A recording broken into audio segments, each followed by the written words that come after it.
right, I think I don't know if we're live or not. I'm getting some signals, but I'm not sure what those are.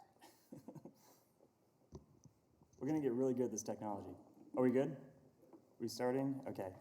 Welcome, everyone. We'll call this meeting to order. Meeting of the City Council on Tuesday, April 7th, 2020. It is 9 o'clock, so we will begin with the call to order, and then we will recognize Councilmember Clendenin for the invocation and the Pledge of Allegiance, so please stand.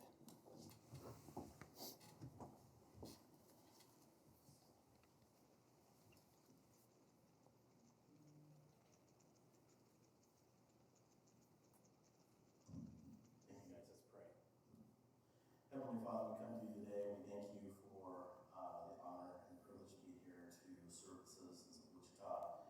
I ask, Lord, that you would provide us wisdom and understanding in everything that we endeavor to today. Lord, a special prayer for first responders, hospital workers, and doctors, nurses, those people that are putting themselves in harm's way to keep us healthy. We are grateful for them, and we ask a special protection for them. Also, Lord, that you would comfort and give peace to those that are unemployed, that you would give them hope, Lord, that you would be their provider. I ask, Lord, also that you'd be our provider for our city, that you'd provide peace during these times. You'd provide courage, Father, as well, as we persevere into the future and as we watch our city bounce back with the amazing citizens that live here. In Jesus' name, amen. I pledge allegiance to the flag of The United States of America, and to the republic for which it stands, one nation, under God, indivisible, with liberty and justice for all.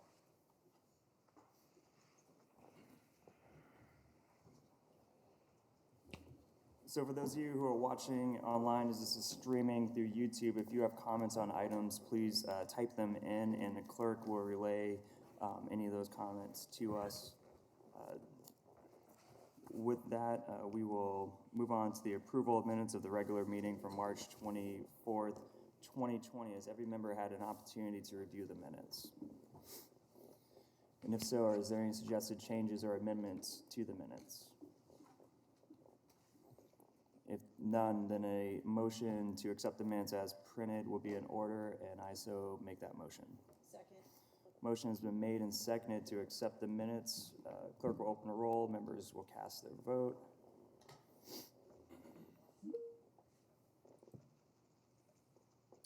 With 7 yeas to 0 nays, the motion does pass. Madam Clerk. Consent agenda items 1 through 12. Is there any discussion about the consent agenda items 1 through 12?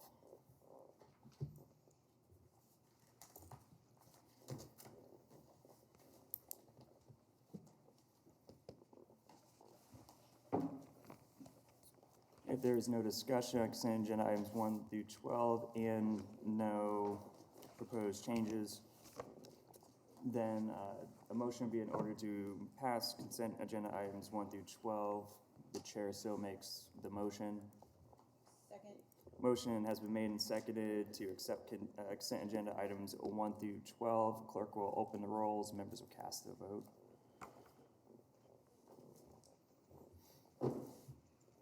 With a result of 7 yeas to 0 nays, the motion passes unanimously. Madam Clerk. Report of Board of Bids and Contracts dated March 23rd, 2020 and April 6, 2020.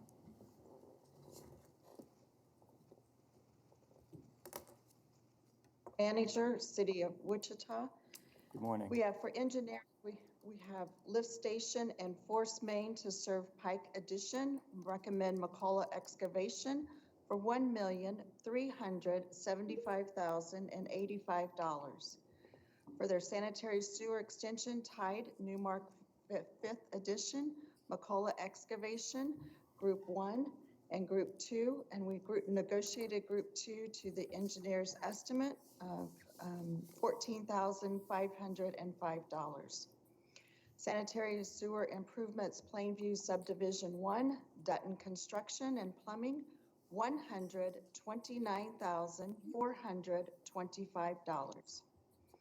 Cornejo and Sons for paving West Street, Harry to Kellogg, $4,434,025.85. Award May 5th, subject to City Council approval of the new engineer's estimate and a budget authorization. We have water distribution for paving to serve Fontana 5th Edition Phase 2. We have groups 1 through 4 with Concept doing business as Kansas Paving. Engineering Firefly and Firefly Court to serve Castle Gate 3rd Edition, Concept doing business as Kansas Paving, $152,797.10. The Aquatics Master Plan, Phase 1B, Water Playground Improvements, we're deferring to April 13th. 2020 Joint and Crack Seal Phase 1, Concept Inc., doing business as Kansas Paving, $163,550, and we're awarding to the engineer's estimate. Sanitary Sewer to serve RF Edition, Meese Construction, $318,014, and awards April 28th, subject to City Council new engineer's estimate and budget authorization. Harrison Park Basketball Court, recommend Multicon for $59,979. Water distribution and sanitary and sewer improvements at O.J. Watson Park, Donlinger and Sons Construction, $81,886. Wheatland Place, Rainbow Lake Estates, Concept, Group 1, base bid, $445,460.25. Landscape Improvements, Phase 2, Tallgrass East, 2nd Edition, Premier Landscaping, base bid, $109,975.40, and Group 2, add alternate, $1,165. 2020 Joint and Crack Seal Phase 2, South Central Sealing LLC, $198,500. We're awarding to the engineer's estimate. 13th Street North from 119th Street West to 135th Street North, Concept, base bid, $3,735,916.65. Group 2, add alternate, $31,369. Aquatics Master Plan Phase 1A swimming pool improvements deferring to April 13th. 2020 Sanitary Sewer Recon Phase 1, Donlinger and Sons Construction, $143,422.50. For the purchasing bids, we have a 19,500 GVW step van with color TV inspection to Mare Equipment and Supply, $450,354. For 37th and Tyler Traffic Signalization, Mid-America Signal, for Group 1, $78,565, and no bids on Group 2. For purchasing velocity pumpers for fire, for Conrad Fire Equipment, $3,028,045. For chemical rehabilitation of wells, it's an annual contract, Charles Sargent Irrigation, for the base bid of $405,950 with options 1 through 29. Installation of ITS equipment on 7 Gillick buses, Abel Technologies for $172,375. And for two-wheel drive cab telescoping aerial device truck, Alltech Industries, $434,807. For miscellaneous air, fuel, and oil filters, we're deferring to April 13th. And these are a list of our open requests for proposals for the city And if anyone would like to do business with the city of Wichita, become a registered vendor, you can go to our website or call our purchasing office. And approve the bid awards as recommended.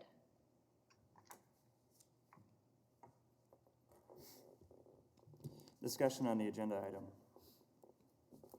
Chair recognizes Councilmember Johnson. Thank you, Mayor. Melinda, I have one quick question. Just Okay. in the spirit of transparency, if my colleagues don't mind, on these reports, could you also show how many people bid on each project? Because I noticed one company received a lot of the awards in this, and just to make sure folks see that there's more people bidding than just one company. Okay, we can do that. For this, we're doing the recommendations, and we can put the actual bid tabs when we do this next week for you. Okay, thank you. Further discussion on the item.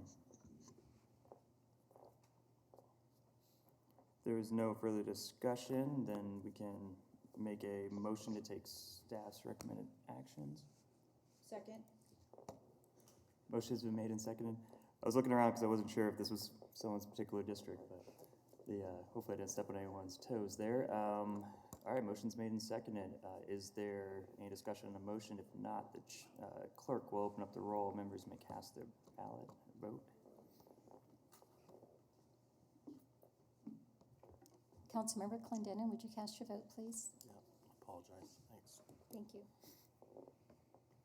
With a result of 7 yeas to 0 nays, the motion does pass unanimously.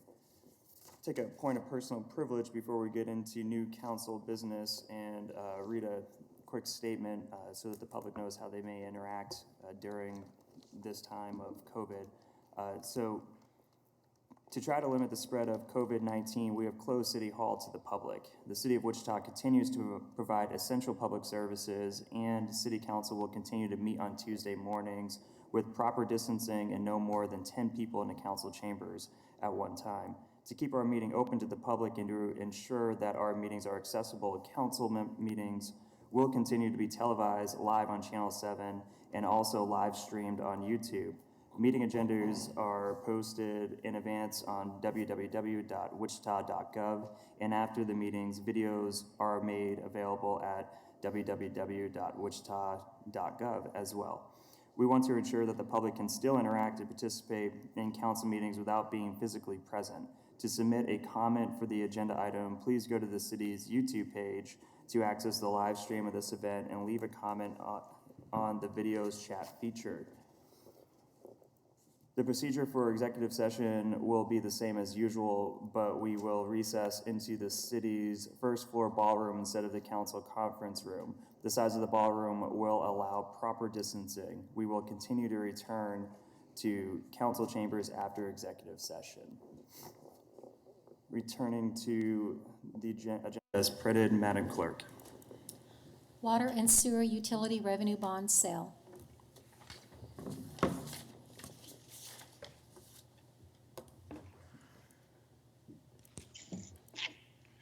Morning. Good morning, members of the City Council. Mark Manning with the Department of Finance.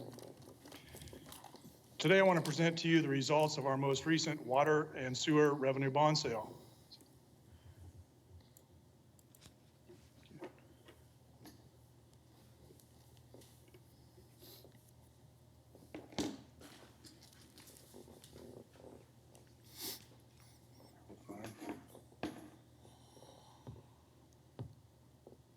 Sorry about that. Just a little background, revenue bonds are sold to reimburse the water and sewer utilities for incurred project costs. These bonds will mature in 20 years and they have an 8-year call provision. Here's the calendar. You may recall on March 24th, City Council authorized this sale. We actually conducted the sale on April 2nd last week, and today we're seeking ratification of the sale results. And the sale will actually close on May 1st. So we sold $32 million worth of bonds, and we had a very competitive sale, which was very refreshing. We received 6 bids, which is a relatively high number of bids. The bid was awarded to Robert Baird and Company Incorporated. And we sold those at a true interest cost or TIC rate of 2.87%. Now, the financial markets are in a little turmoil right now, but to give you a little comparison on how that rate compares to what we sold revenue bonds at previously, in February of 2019, we sold about $50 million worth of water and sewer revenue bonds.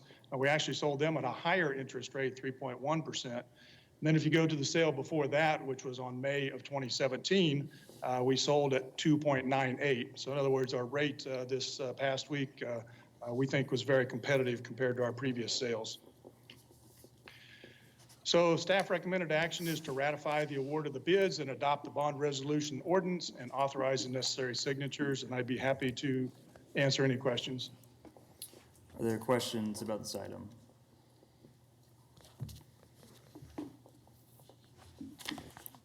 There's no questions or further discussion. Then the chair will make the motion to accept staff's recommended action to, 1, ratify the award of the bids for the bonds by the city manager, 2, adopt the board ordinance on a declaration of emergency basis, and 3, adopt the bond resolution and authorize the necessary signatures. Is there a second? Second. The motion has been made and seconded. If there's no discussion on the motion, then the clerk will open the rolls. Members may cast their vote.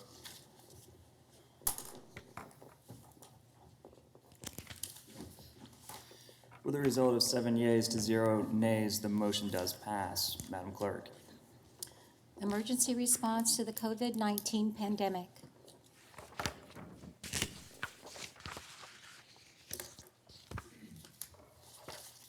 Morning again, Mark Manning with the Department of Finance.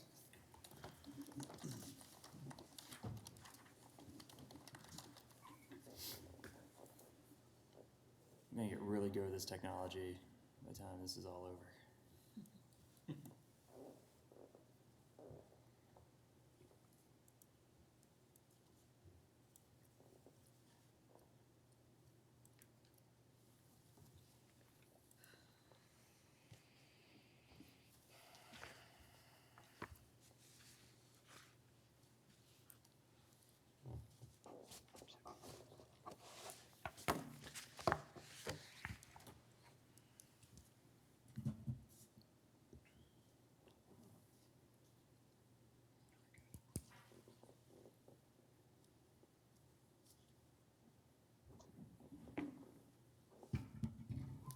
Mark Manning with the Department of Finance. To state the obvious, the COVID-19 virus is expected to have a significant impact on the city of Wichita operations, a significant financial impact.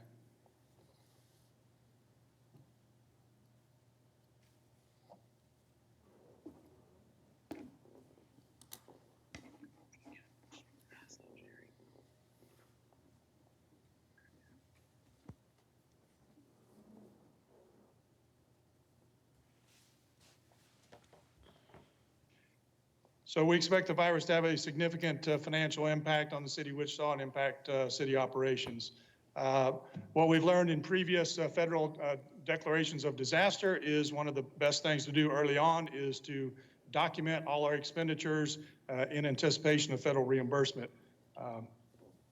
So what we typically do is create a project account so that we can record all our expenditures that we think are eligible for reimbursement later, so we can document everything. So for that reason, it's a good practice to create a new project and have a bonding resolution to fund that project to the extent that federal reimbursement dollars will not be available.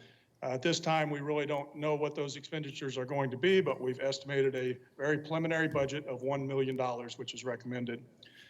So staff would recommend that you approve the project and approve the bonding resolution. Discussion about this item.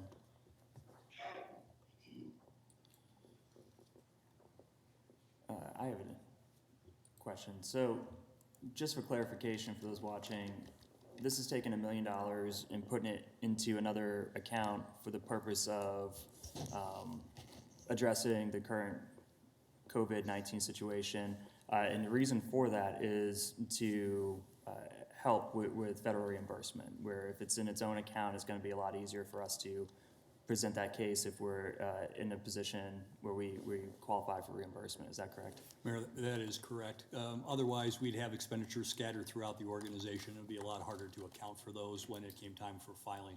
And normally FEMA allows for filing pretty quickly after an event, or even in this case, maybe even during the event. So we want to make sure we've segregated all those expenses. And just for clarification, I think I know the answer, but I want to make sure that people at home also have this. It's up to $1 million. We are not, at this point, assuming we're going to spend $1 million. Right now, this is just the starter funds, and it doesn't mean we are spending $1 million on this at this time. That's right? correct. It establishes a maximum. If our expenses exceed $1 million, then we'll come back to the council for expansion of that. Excellent. Any other discussion on this? I had some questions yesterday from people, so I wanted to get those questions out. I know maybe some of you have as well. Councilmember Johnson. Thanks, Mayor. Just clarification for the public. So if money is spent, it says in the green sheet that there will be a report coming back to the council for ratification as soon as possible, so the public would be aware of any expenditures. Mayor, that's correct. Or, excuse me, Councilmember Freudian Johnson. That is correct. The other thing I would note is that if we don't get reimbursement, the council will ultimately decide how we cover these expenses as you work through the 2020 amended budget. Other questions or clarifications about this item? See none, I'm going to make a motion to accept this. I'm very excited that we are dedicating some of our funds and resources to help our citizens through this terrible pandemic. So with that, I would make the motion to accept staff's recommendation to adopt the resolutions and authorize the necessary signatures. Second. Motion has been made and seconded. If there is no discussion of motion, clerk will open the rolls. Members will cast their vote.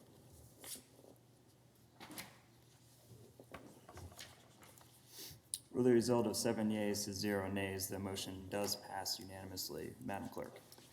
Supplemental Design Agreement Number 1 and funding for Aquatics Master Plan Design.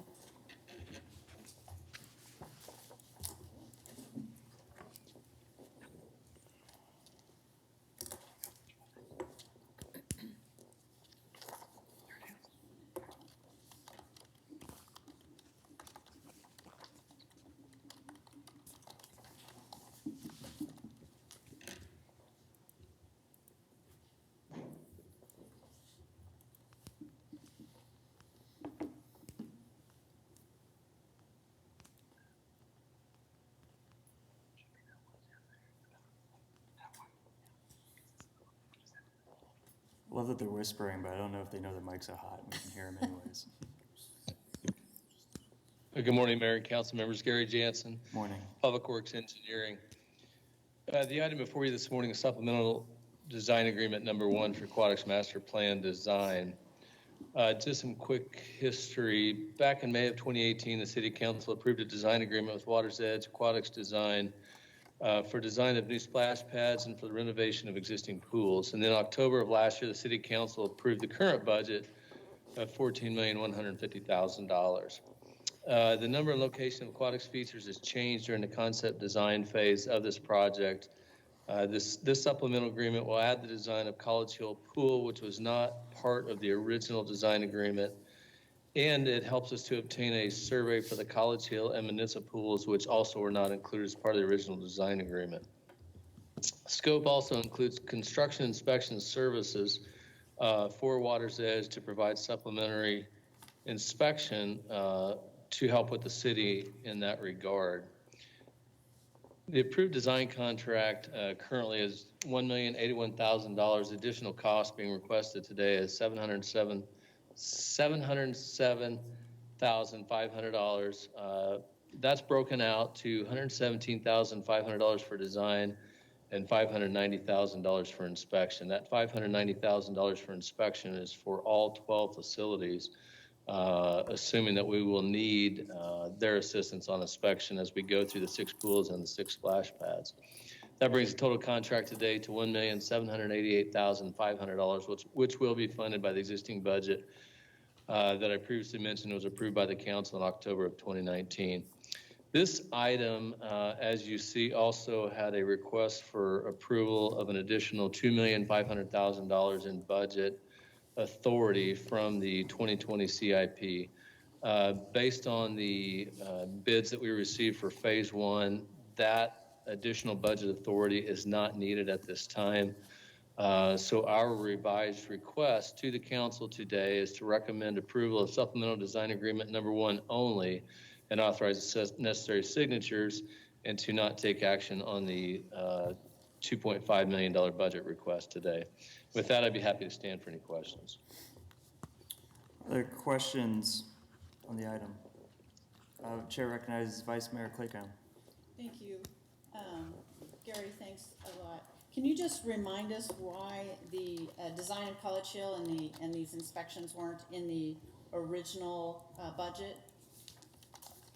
The design of College Hill, you know, as this came together over, if Director Hauptman was here, he would tell you over the last 10 years, it was kind of a moving target, and as things were evolving and we tried to get things going to get something actually moving, there was some discussion about whether there was anything at all going to be done with College Hill because it was one of the newest pools in the system.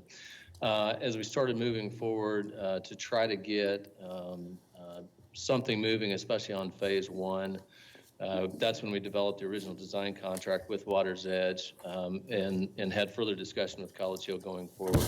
The inspection, we were hoping and planning at one time to use our staff, and we still are going to. The specialized nature of this work, really, it's going to help us to have Water's Edge on board.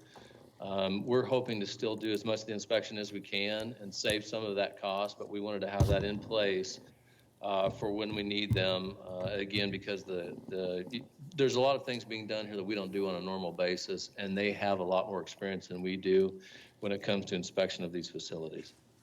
Thank you. Further questions or discussion on the item? See none. Since there's no further discussion, I will make the motion to take the recommended action of staff, which is to approve the budget and supplement design agreement number 1 and authorize the necessary signatures. Is there a second? Second. Motion has been made and seconded. If there's no discussion, then the clerk will open the roll and members will cast their vote.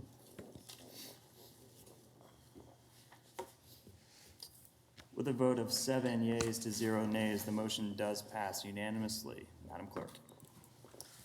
Zone 2019-59, city zone change from single-family residential to two-family residential zoning district, generally located on the north side of West 9th Street North and 1/2 mile west of North McLean Boulevard.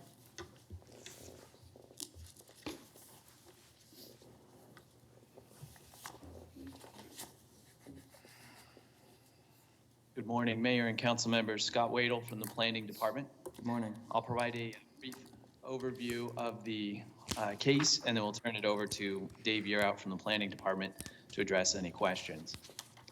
So for zone case 2019-59, the applicants are requesting rezoning of 2 properties, one at 3318 West 9th Street and the other at 1003 North Sheridan. They are requesting that the zone change be from SF5, single-family residential, to TF3, two-family residential. The properties are currently unplatted. The address at 1003 North Sheridan Avenue is unimproved, and at 3318 West 9th Street has a vacant single-family house on it. The property owners have a contract purchaser that will plat and redevelop the property with 3 duplexes, 6 total units, contingent upon the requested zone change and the protective overlay.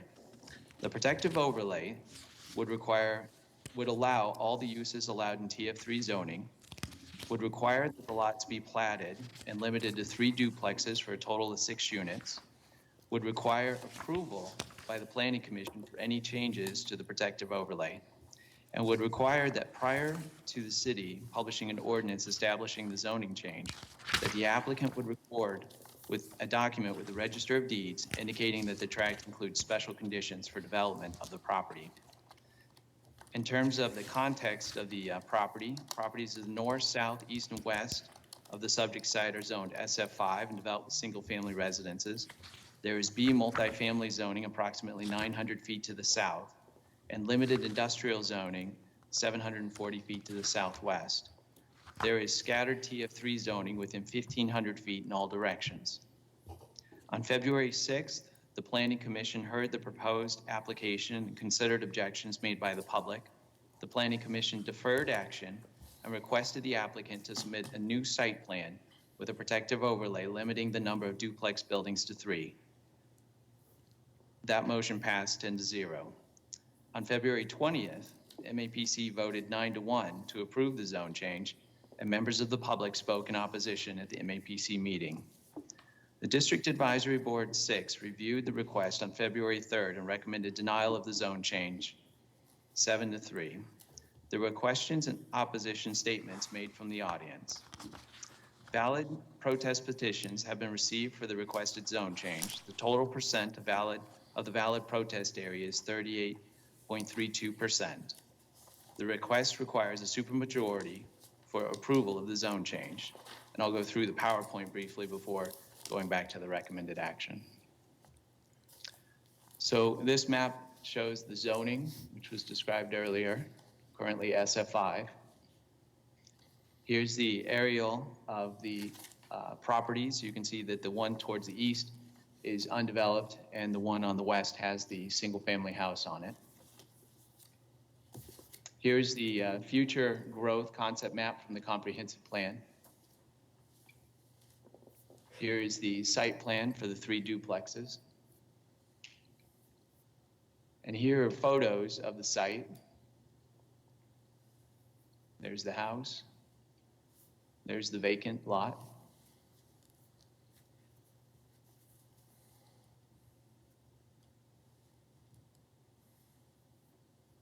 This is looking south from the property. And then here's the map showing the valid petitions in red. So the recommendation is that the City Council adopt the findings of the Planning Commission and approve the requested zone change with a protective overlay, subject to limiting the site to 3 duplexes, place the ordinance on the first reading, authorize the necessary signatures, and instruct the city clerk to publish the ordinance after approval on the second reading. And with that, I'll turn it over to Dave Yearout to answer any questions. Thank you. There are questions on the item.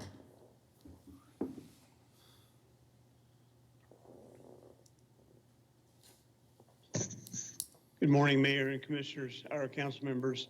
Dave Yearout with the planning staff.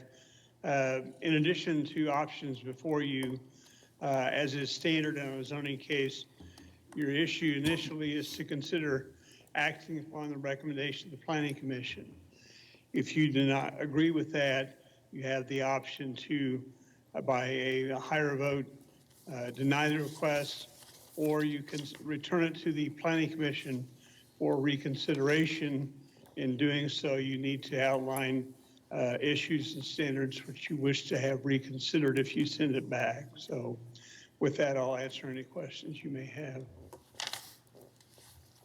Questions on the item? If not, the chair recognizes Councilmember Fryer. Thank you, Mayor. Dave, quick question for you. Was the protest petition filed before or after the February 20th MAPC meeting where they reduced it to 3 units and the protective overlay? No, the protest petitions have to be filed with the city clerk within the 14-day window after the Planning Commission votes, which was officially on May 20th. So the protest petitions came in after the May 20th. Thank you. Further discussion or questions? Seeing none, the chair recognizes Vice Mayor Claycomb. Thank you, Mayor. So I generally favor infill development, especially if it's consistent with the places for people plan for the city. This case, however, when I look at it, is a little bit different because it appears that a property owner is selling their backyard to add to another lot to create a larger lot to get 3 duplexes built. And the result of this combination of properties is a property that is substantially in conflict with the character of the neighborhood, and I think it establishes a bad precedent. And it's not clear to me that MAPC took into account the combination of these lots to be used to develop this project.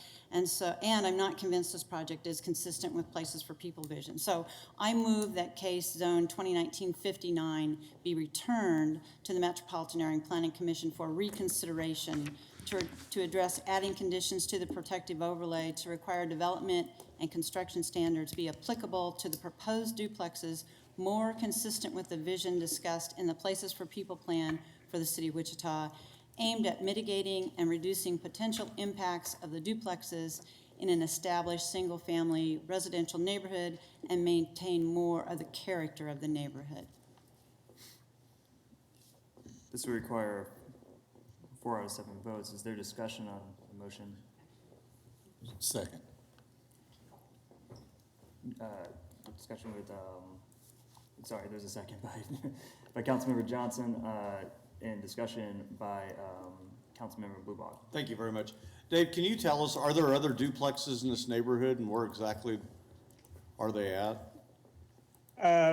Yes, there is some duplexes currently under construction on North Sheridan, north of 10th Street.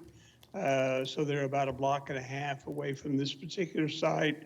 There are some other duplexes further to the west along 9th, closer to Zoo Boulevard. Okay, and how do the characteristics of the neighborhood or the placement of those duplexes vary from what we're looking at here with the subject property?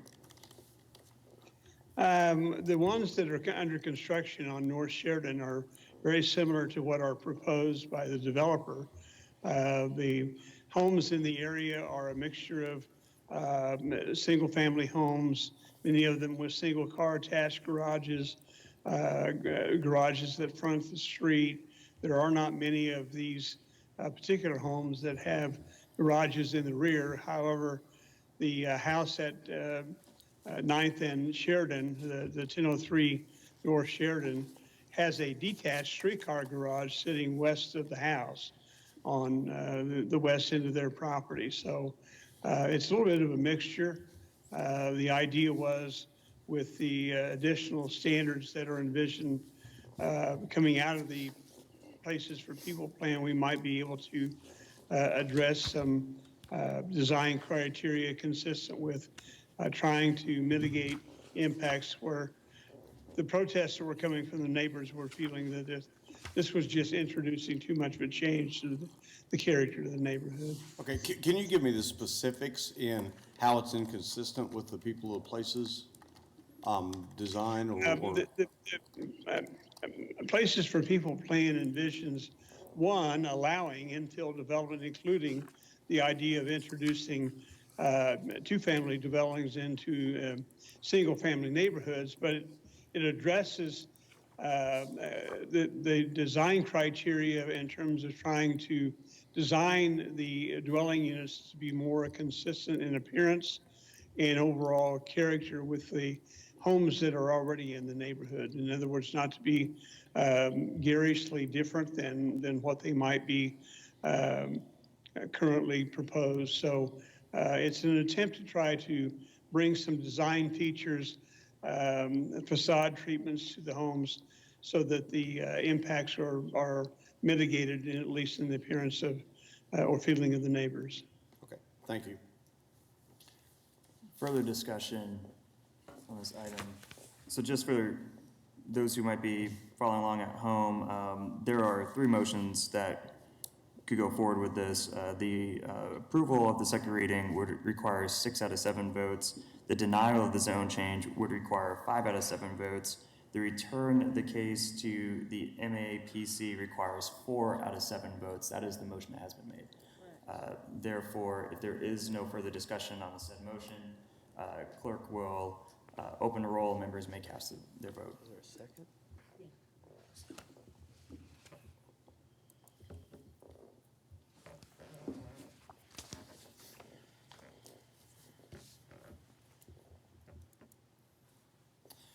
With a result of 6 yeas with 1 nay from Councilmember Bluebog, The motion does pass, and the case will be returned to the MAPC committee. Thank you. Madam Clerk. Thank you. First Amendment to the Development Agreement with KBK Enterprises, Inc.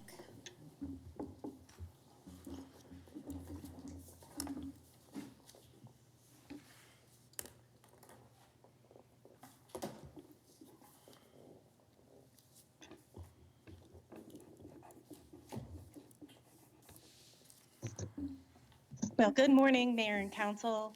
Morning. This is Sally Stang with the Housing and Community Services Department. The item I have for you today is the First Amendment to the Development Agreement with KBK Enterprises. Oh, where am I? There we go. About 2 years ago, the Housing Board approved the development agreement with KBK Enterprises to redevelop the Housing Authority's public housing properties under HUD's Rental Assistance Demonstration Project. This amendment extends the term of the agreement 1 year, adjusts the term related to pre-development expenses, removes KBK as property management for post-conversion, and provides the development budget for the senior project.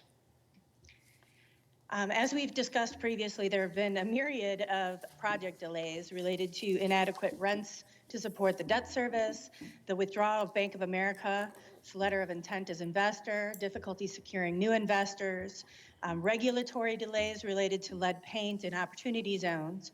And we're currently completing regulatory tasks to restructure the single-family project using various HUD conversion methods and working with multiple community developers and nonprofit organizations. Much of that is also delayed due to COVID-19 right now. Resolution of these issues requires an extension of the agreement. Pre-development cost reimbursement. So the project secured a $2 million pre-development loan at its beginning, and it has been completely expended. Delays have required updates to the HUD environmental reviews and the physical condition assessments. Architectural and engineering expenses have been greater than anticipated for more than 350 single-family homes. HUD permits the Housing Authority to use $400,000 in public housing capital funds for pre-development expenses. So far, we've only encumbered $112,040 to Gill Group for the updated environmental reviews and capital needs assessments, leaving just over $287,000 available to reimburse for the architectural and engineering expenses. Capital funds reimbursed to KBK Enterprises will be repaid by the project at closing through permanent financing. Property management post-conversion. So tax credit issuers and investors require that a management company have 5 years experience managing tax credit projects. The Wichita Housing Authority does not have that required experience. And as a solution, KBK Enterprises offered to establish a property management office here in Wichita to manage the properties post-conversion. Further evaluation of that solution, though, the Housing Authority believes the property and the community would be better served with a local property management company with established local employees, contract supply lines, and relationships. And KBK Enterprises concurred with that evaluation and have offered to participate in the RFP process to select a new property management company. We have all of the funding secured at this point to move the senior project forward. So we have the final development budget, which includes tax credit equity, $9,456,344, with Affordable Housing Partners, a subsidiary of Berkshire Hathaway. We have our HUD 221D permanent loan from Red Capital and Oryx. We have previously authorized CDBG funds of $1,154,462. We have a seller's note for the acquisition of the property from the Housing Authority to the project. We have home funds previously authorized of $1,113,950. We have public housing capital funds designated for the project for $1,055,000. And we are deferring the Housing Authority's developer fee in the amount of $1,337,367 and have received $500,000 from the Kansas Housing Resource Corporation from the Housing Trust Fund for a total project cost of $30,207,146. At this time, we are recommending this action so that the project can move forward. There is no impact to the general fund because of this action. And we recommend the City Council approve the First Amendment to the development agreement and authorize the necessary signatures. Discussion on the item.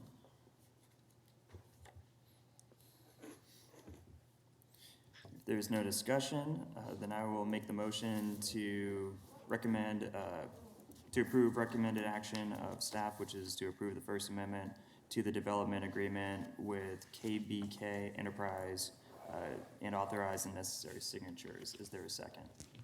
Second.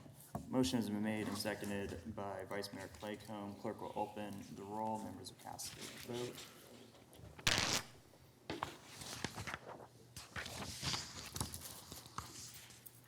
With a result of 7 yeas to 0 nays, the motion does pass. Just for a quick note, as we are transitioning to this online format, my understanding is that the result of the votes aren't being posted online, so I will be verbally describing if there is any dissension votes, what the result of those votes are, just for the sake of transparency. Like I did last time, I just wanted to give a quick explanation of that because it does differ from our standard practice. Madam Clerk. Council member appointments and comments. Are there board appointments presented by council members at this time? Chair recognizes Councilmember Tuttle. Thank you. I don't have any appointments, but I just wanted to make a quick comment. Even if you've never walked through the doors of the Sedgwick County Health Department or any health department, your life has been impacted by public health, and now more than ever, we're seeing that. And each year, public health professionals across our city, our state, and our nation recognize the first week in April as National Public Health Week.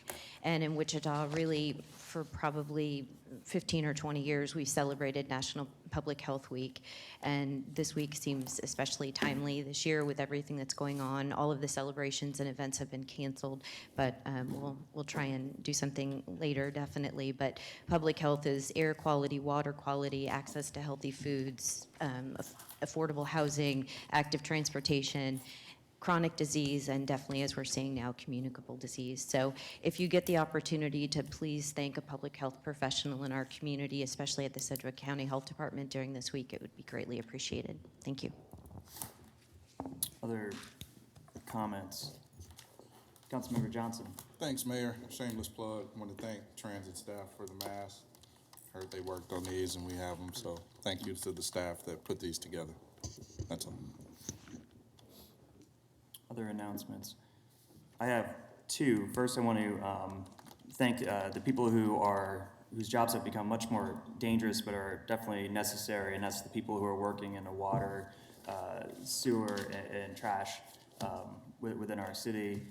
These are people who are out there making our city run, and I think that it's very important that we not only thank them, but also when we get into our budget discussions, ensure that we are providing them with the necessary precautions so that they aren't at an intense risk of contracting COVID-19. Also, I just want to thank people who are abiding by the social distancing guidelines and who are taking this seriously. Wichita, at this moment, we are in a position where we are not as negatively impacted as other communities that are comparable because of the public taking on this seriously, utilizing social distancing. I do want to just give a plug to the creator of ICTresponse.com, which is a woman named Kinsley, and just continue my push this week for having Christmas in April, which is a hope that people will go to ICTresponse.com and look up one of our local businesses here in Wichita and hopefully help stimulate our local economy by purchasing a Christmas present or a gift that could be given away in the holidays in the form of merchandise or a gift card. It's never been more important than right now to support the small businesses that make Wichita unique and to help get them through this trying time. With that, is there any other comments? Seeing none, we are going to have a motion to go into executive session for 45 minutes. So I make the motion that at 10 a.m. for 45 minutes, we will, I move that the council recess into executive session for 45 minutes for an employee performance appraisal pursuant to KSA 754319B2 to discuss personnel matters of non-elected personnel. To protect, the executive session is required to protect the privacy interests of an individual or excuse me, identifiable individual, geez. The executive session will begin at 10 a.m. and will end at 10:45, and a meeting will resume here in the council chambers. Here's Jennifer McGowan, city attorney. I apologize. The motion should have been for 20 minutes rather than 45 minutes. My apologies. The sheet says 45. If there is no objection, I will amend my original motion to remove the 45 minutes and change it to 20 minutes. Is that sufficient, or should I restate the motion? It's sufficient. Parliamentarian says it's sufficient. Is there a second to the motion? Second. Motion has been made and seconded. If there is no discussion, the clerk will open the rolls. Members will cast their vote.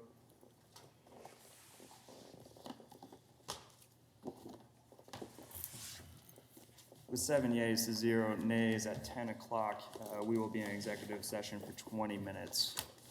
Thank you. So if you may add that the meeting will return, resume in the council chambers. Of course, and upon the 20 minutes, the meeting will, of the executive session, the meeting will resume in the council chambers.